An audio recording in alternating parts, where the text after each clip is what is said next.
Hello, everybody. This is Ed Parcaut, your host of Real Estate Jerky. And last weekend on the radio, we had Nick Blom. Say hello, Nick. Hello, how are we doing? Good. We were talking about water on the radio show, and I wanted him to come back and talk live about it and go through some of the different things we discussed, but off camera before we go going. Now, you're the MID board of director. Is that correct? Yes, yeah. I'm one of five. Okay. And how long have you been in dealing with water? I've been dealing with water pretty much ever since I can remember, because as a kid, I was the guy that would have to help my dad irrigating our orchards and stuff as a farmer. So, but dealing with water as far as policies and stuff like that, I've been on the MID board for 10 years now. Okay. So, I mean, as a farmer, you understand why it's so important for our area to have certain rights be able to farm. And a lot of people think it's differently. And I just kind of want to go more in depth with that. But before we get in there, we were joking about off air about how Yellowstone, and I was wondering about rights. Who has the rights to water? How does that all work? Because there was a show on Yellowstone where he changed the flow of a river to stop this whole thing being built. And my question was, does people have those type of rights that they own the water before it gets to the next person? And we were talking about that. So can you explain kind of the rights of California, how that works with water? Yeah, California water rights are written down at the state level, and anybody pre-1914 is considered a senior water right holder. And what that means is basically you have a certain amount, a percentage of right to the water. Even back in those days, they realized, okay, we need to make sure we allow some water to end up going down the river. And there's a lot of riparian rights that are even some of those are pre 1914 rights, I guess you could say. They are more senior than even what we consider as a senior water right holder. And these are all they're all on list at the state. You can find out who it is. And then you have those are the senior water rights. Then you have the junior water rights, which are the ones that were after 1914. And so we have, as far as the Tuolumne River, which is what Modesto and Turlock irrigation deals with, pretty much every molecule of water is destined to be somebody's, whether it be the Modesto, Turlock irrigation districts, riparian down the river, or environmental for water releases into the delta and into the bay. So with that meaning that if I had a property across that was adjacent to the Tuolumne River, do I have rights to that water? It depends. If listed at the state, there is what we call the riparian rights, which means you can pump out of the river. If you have riparian rights, yes, you by all means you can pump out of the river. However, even with the riparian rights, the state can curtail you, basically tell you can't pump anymore. And have they done that? They have over the years. When we have the really high drought years, which the last districts year were put. Yeah, exactly. The districts were put into place to try to help keep the water in the river basically all summer long. I mean, if you think about it, without any reservoirs or dams or any kind of structures, you've got basically water running up until probably July, and then it's going to run dry because that's when the snow's all melted and there's no more water running down the river. And if you think about that in a logical way, that's the reason the salmon leave the river and then come back in the wintertime when there's water again. I mean, the salmon were smart. They knew that it was going to dry up. So they get out of the rivers, let them dry up, and then they come back. The ocean's always wet. So they swim out in the ocean for a year or two, whatever, and then they'll come back, spawn, and have little ones again. And the cycle, keeps going. Humans come around, and we say, oh, we need water running down the river all year long, and kind of messes up their normal cycle.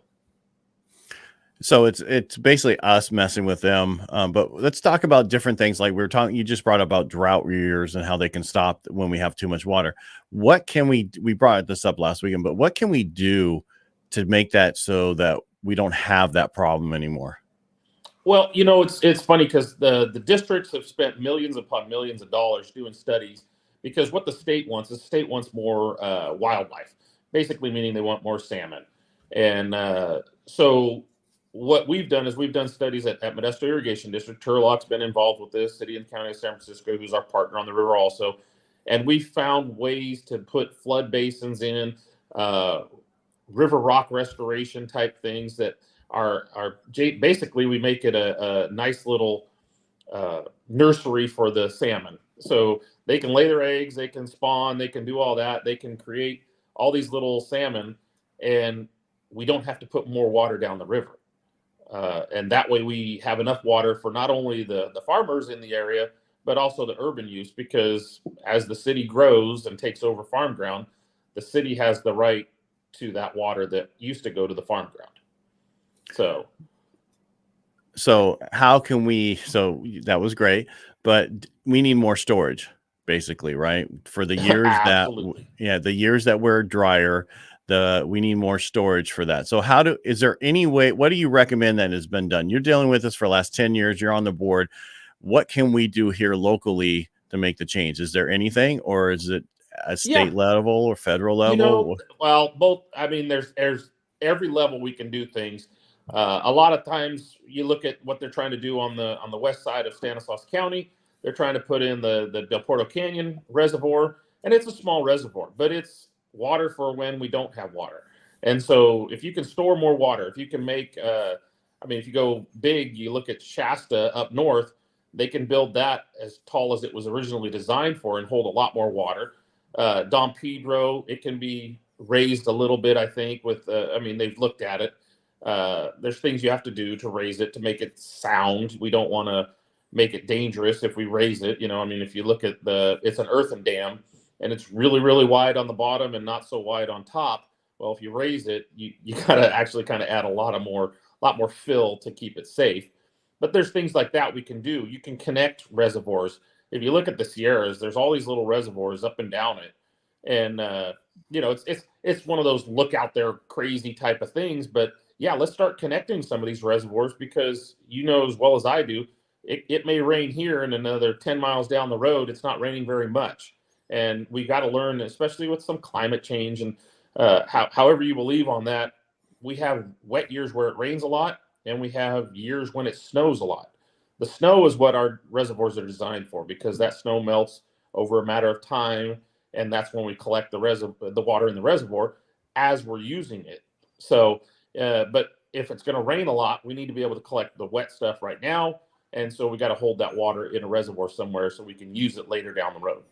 Right. Just like recently, right? The rain that we just had, we weren't getting wet in Modesto, but it was hitting Sacramento and everywhere else, eventually, so it does get, I'm not saying we don't need as much, but we do need some way to get that water and save it as much as possible, because there are so many years we go through these droughts that we don't really need to go through the droughts if we had ways to store all the water that we could, because a lot of the conservation that they have us do doesn't mean anything compared to the amount of water they waste and just let go out to the ocean. Right. And yeah, the years when we have tremendous amount of rainfall and snow, we're putting millions upon millions of gallons of water out into the bay. Daily. We're talking tons of water. And you look at, if you've been around here long enough, in 97, and then I believe it was in 2007 or 8 or 9, somewhere in there, we had to, at Don Pedro, we had to open the spill gates. And when you open the spill gates, that's putting a tremendous amount of water that's just going right out. It's not helping any fish. It's not helping any part of the environment. It's not a slow, so it's not even trickling into the groundwater. It's moving down the river and getting the heck out of here. So, those are times when it'd be real nice to be able to just store it and hold it. Right. Because that could make a huge difference, but then we have to change a lot to do that, right? Because there's so much regulation to do anything at all for existing stuff. I have a civil engineer who works for the county, and he's like, it's stupid. I can't get bridges redone that are already there that just need to be redone, but it takes me 30 years, 20 years, ridiculous amount of time to get them approved to be remade, fixed. And now we have a water issue, and I assume it's kind of the same way. Yeah, exactly. You look at it and you think, okay, Don Pedro was built, the new Don Pedro, as they call it, because there was a littler one that was built before, but the new Don Pedro was built in 1971, and you go through a licensing process. Okay, well, the license was up in 2016. It was, 2016 was almost 6 years ago now, and we're still working on renewing the license. The nice part about that is we started working on this probably in 2012. And so the crazy part is we're just trying to renew it, and they've got all these different changes they want. The nice part is because they haven't made the official license, we're able to work off of the old license, which means we have to put so much water down the river for environment. We get to do certain things. We don't have to build. One of the crazy ones they want to do is they want us to build a lift, basically a hoist, to pull out the rafts from the rivers coming down the river. Well, it's a private company that rafts down the river, and they want the district to spend our money, basically ratepayers' money, to build this hoist to lift these private rafts out of the river. Well, to me, that's the private company's responsibility, not the district's responsibility. And these are things that they're putting on. And I mean, we're fighting things, and we're trying to do things. We're trying to improve things, which are good. The dam itself has the electric generation, and part of what we already had planned was we were going to revamp the 4 turbines that are there to generate more electricity with less water, which is a good thing. I mean, we're still planning on putting about the same amount of water through the system, but we're going to generate more power. I mean, technology's changed over 45 years, 50 years.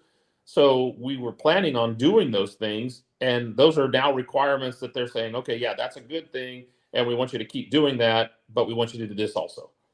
So it's just, and it's not just, it's not a few 100,000, it's, a few million upon million upon million. And right now, I think we've spent almost double just going through the relicensing process as what it costs to build the dam in the first place. Now, who pays for that? It says ratepayers. Yep. No, there's nothing's for free. And, it's not the government paying for it. It's us paying for it. So, yeah, no, it's frustrating. I mean, they're all good things. I mean, and we all tried it. I mean, I said it this week, earlier, that farmers are environmentalists, and I want to keep farming. I want my kids to be able to keep farming. I want my grandkids someday to maybe keep farming. I don't want to ruin our environment here, but I also want to make sure that I have enough water to farm. Right. So now, I have a few questions, but before I get to those, I hear complaints about our ground has dropped because of the amount of water taken out. Has that happened in our area? Is that in certain areas that has happened? It's certain areas. Actually, the only area that we have in Stanislaus County that has an opportunity to have subsidence is on the west side, just before, I guess it'd be just east of the San Joaquin River. But our groundwater there, I mean, I think we're probably at 35, 40 feet. And so the risk of having subsidence in Stanislaus County is pretty slim, because we have what they call, and I can't recall the name exactly, but it's a type of clay that will subside. On the east side, it's so rocky and sandy that there's very little chance of subsidence.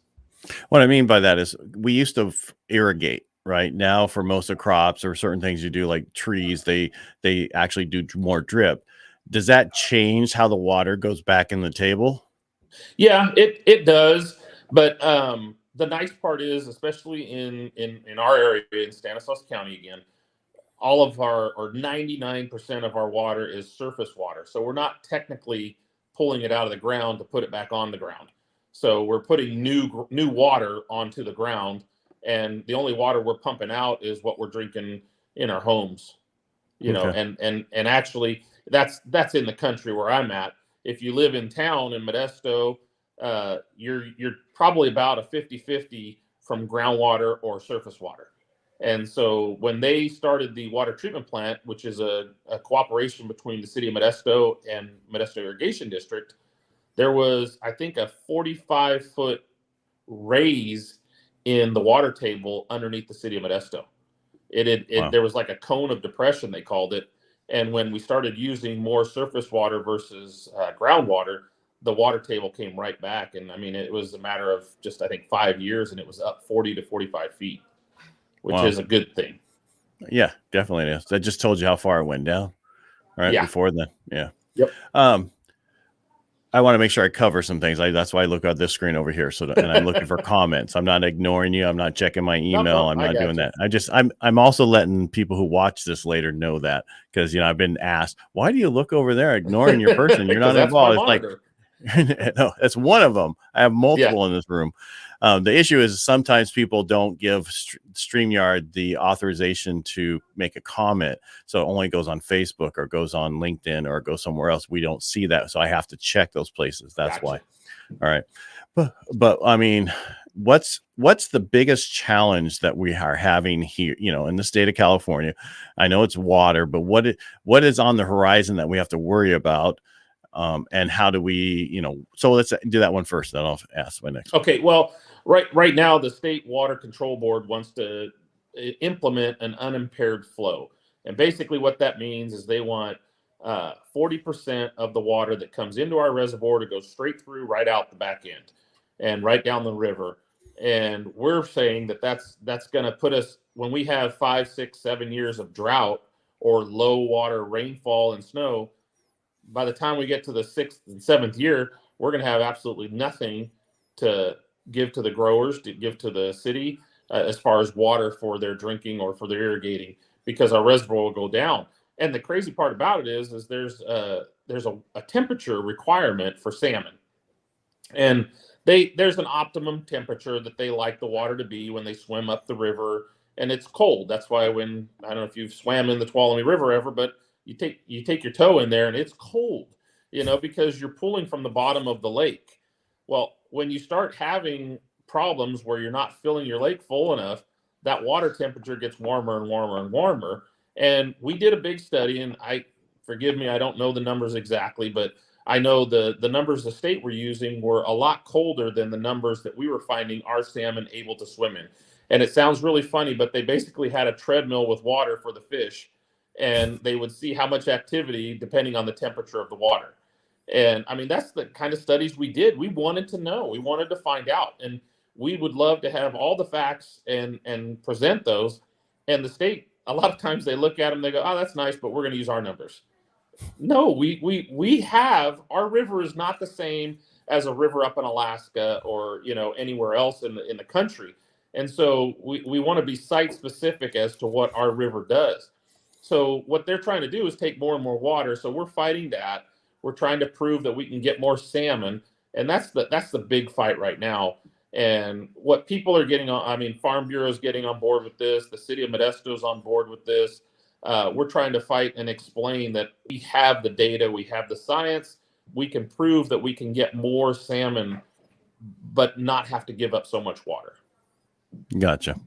And it's funny how they don't want to use the real numbers, right? I mean, that's a lot of things with the government. They want to use their own numbers so they can get what they want, not necessarily what the way it is. Well, and it gets even stranger than that. They actually had a scientist do their study 25, 30 years ago. Well, we hired that same scientist to do the studies for us, and they don't want to use their data from now. They want to use the data from before. It's the same person, I know, but the other data works better for what they want to do. That's why. Exactly. Yeah. And that's the whole, I have a book that's like, or I should just say Mark Twain says there's lies, Dan lies, and then statistics. So, and that's how it is. So I think I covered this last time, but I want to kind of go over why do the feds and the rest of California want our water so badly? Well, they claim that it's for the fish. And so what we just talked about, or something else? What's that? Is it the salmon we're talking about, or a totally different fish? They're talking they want more salmon, they want more, and then in the Delta you got the smelt and all that, but the smelt are pretty much gone. But the crazy part of it is the feds want all this water and they want it to go in the Delta, and it's not a bad thing. We got plenty of water in parts of the state. Now in the Tuolumne, I want to make sure that we have water for our farmers for the drought years. So we've been able to control our water, keep our reservoir at a historical average. Sometimes we're below it, sometimes we're above it, but we keep it at an average. And it's been around since 71, and twice we've had to open up the spill valves. Well, to me, that's the spill gates opened up and we were putting a lot of water out, but that's 2 times in 50 years. And the one time, had we gone by what we saw as the snowpack, they've got new ways of checking that. We probably wouldn't have had to open up that spill gate as much as we did. So, but we understand how to control our water. But what they're trying to do is they're trying to get more water in the Delta so they can pump that into the aqueduct and send it down south, which is not a bad thing. But don't be stealing our water from us and our farmers to give it to, or city and farmers to give it to people in the cities and farms down south. There's plenty of water to go around. We just need to be able to manage it better. When we were putting millions upon millions of gallons down our river, the state said, well, you can't turn the pumps on because there's too many fish. We can't control the fish going by the pumps. Okay, that doesn't make any sense either. We got plenty of water. We need to be running the pumps as much as we can. There's so many fish. They're getting pushed out anyways. But that was their, you can't pump because there's not enough water in the Delta. You can't pump because there's too much water in the Delta. Doesn't make sense. So basically, you just can't pump ever. That's their response. And then I don't understand. They wanted to do the Delta tunnels. I don't understand how that is supposed to make the Delta any better. You're taking water out of the Delta again, and you're putting it around. That just still didn't make sense to me. But hey. Well, I mean, if they want to have our water down there and we want to sell it to them, well, we need to be able to put more tanks or whatever you want to call it to actually, store more water. We need to be able to store more water so we can do that. Today, the snowpack's at 77% and growing, but you don't know where it's going to be in a month from now, right? Or 2 months from now. Right. Because we might have a great snow right now, but then we get hot again, right? Like we've done that before. Usually January on, that snow sticks for a lot longer, but correct. We just, if we had more storage, and it all costs money. And the crazy part is the environmentalists, and I say the extreme environmentalists are the ones that'll stop anything. And you can have something that is got just like a minor little detail that they'll stop it just because of that, and then they put you in court, and then you're spending thousands upon thousands of dollars again, and you got to hire expensive attorneys to fight for you. And that's big utilities can handle some of that, but little ones like Modesto and Turlock, we don't like to spend millions of dollars when we don't have to. No, nobody likes to unless but you guys, it sounds to me like you are environmentalists. We talked about this a little bit earlier as a farmer, because you want to be able to be around and have everything. It's not like, I shouldn't say this, but my grandfather, who was a dairyman, used to, do stuff necessarily on his land that not everybody would think is right to do today. Right. No, exactly. But you're different. You're growing stuff. So the growers are environmentalists, and they're trying to grow food. They're trying to make sure and be stewards of the land and steward of the water. So they shouldn't fight you. So. That's a perfect way to put it, the stewards of the land, because I want to keep the land healthy and viable so that, 40, 50, 60 years from now, it's just as healthy and viable. 50, 60 years ago, they came out with the petroleum fertilizers, and every recommendation was put, 200 pounds per acre on. And well, now we're checking leaf samples, we're checking soil samples. I liken it to somebody with a car that has 20-gallon tank. If you show up in a gas station and you're half full, which means you can put 10 gallons in, you don't put 20 gallons in, you put 10 gallons in your tank. We check our soils, we check our leaf samples, all this other stuff. So if our field only needs a certain amount of nitrogen or potassium or iron or whatever it may be, that's how much we put in. We don't put extras. We try not to have anything leach down into the groundwater because it's not good for the groundwater and it's a waste of money. We want it to get into the orchard, in whatever crop we're growing. We want the fertilizer to get into the crop. We don't want it to go past the crop. Right. So. And mess something else up, but be stuck there for the future. Yeah. Any innovation or future plans that's coming on the horizon for any of the stuff around here? Well, we're looking at doing some groundwater recharge with any of the orchards that have the perfect soil types. you know, it's a little sandier grounds and stuff like that. We're working with the almond board because there's a lot of almonds that are growing around here.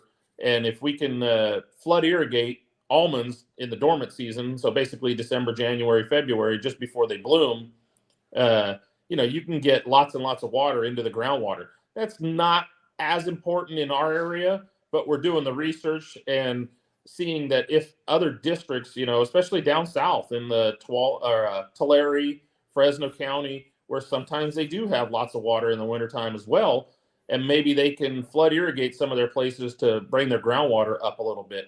You know, if you flood irrigate 3,000-4,000 acres of ground with only a couple inches, that's a lot of water that's going down into the ground. And it doesn't hurt the trees. We've done the studies to prove it. Right. There you go.